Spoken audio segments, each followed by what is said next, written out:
How is it that you handle a call with a client if the actual account manager doesn't show up?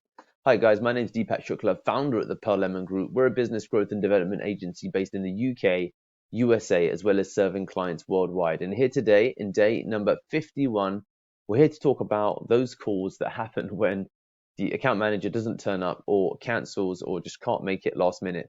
But before we get into it, if you need any support with your communications within your team as well as with your clients, feel free to just reach out to us. And before we get into it, please click the link in the description below to get access to 7 additional strategies that are not shared in this training.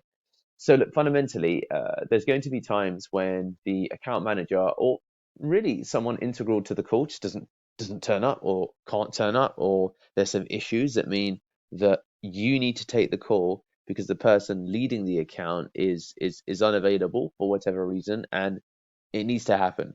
And I want to talk about ultimately a couple of things that I think you should consider when the person who knows the most about the campaign, and it's not always the account manager, okay? It could be someone, who's technical. It could be whoever it is, okay? So I want to run through some of the things that become important when the account manager doesn't turn up, okay? So let's write it out. Bear with me. Okay. So the first thing is it's important to try and get detailed information from the account manager. So, what we'll do typically at Pearl Lemon is David's an account manager, and I would say, David, can you just send me a bunch of voice notes about the campaign and the client? And a lot of it is relative to, of course, what you already know about the client. But let's just assume, for the argument's sake, that you don't know anything, you know zero. So you want to try and get detailed information from the account manager. If you need a refresh, it's worth maybe, depending upon how long has passed, rereading the onboarding documents. It's worth checking out the client website, checking billing details with finance, looking at some of the more recent email trails, checking any relevant. For us, it'd be WhatsApp, but other people it might be, Slack or something else like that. WhatsApp, Slack messages. So things like this are probably going to be important, I'd say, when it comes to figuring out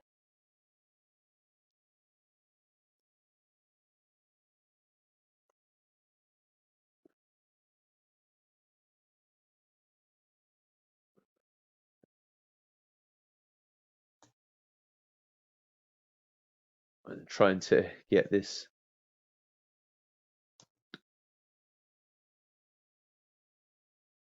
There you go. So I would say all of these things become important to the process, in those instances where you can get all of this information. So information from the account manager, rereading the onboarding documents, checking out the client website, checking billing details with finance. Now that's important just to know, when do they get billed? When is the next bill coming up? Have there been any challenges with billing? Because that also will determine what you can and can't say on the call. And to that end, you look at some of the more recent email trails to understand, what's happening on the account, checking irrelevant WhatsApp and Slack messages, and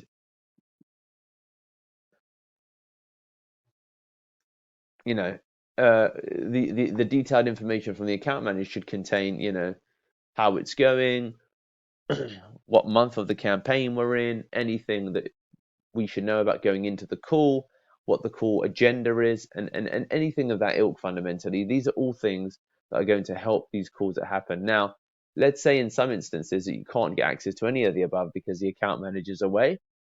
Well, in those instances, you could still do 2, 3, 4, 5, and 6, which is fantastic.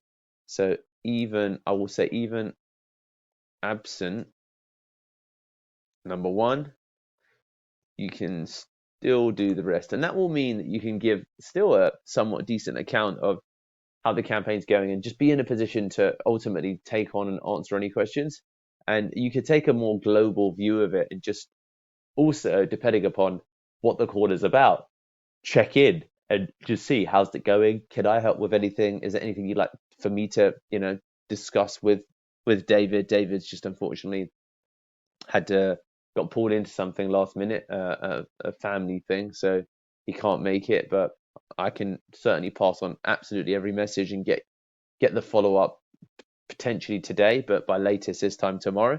So giving someone a definite timeline is really going to be important when where you're unable to do all of the above, you just apologize and ask general questions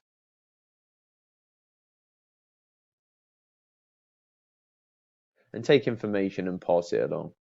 I mean, this is fundamentally what you're going to be doing. Okay, you know what? I'm so sorry, David had a family matter he had to attend to last minute, so I'm here in his place. I don't know a huge amount about the campaign, to be honest with you. I was just coming in to learn, if I'm being honest, about this campaign particularly.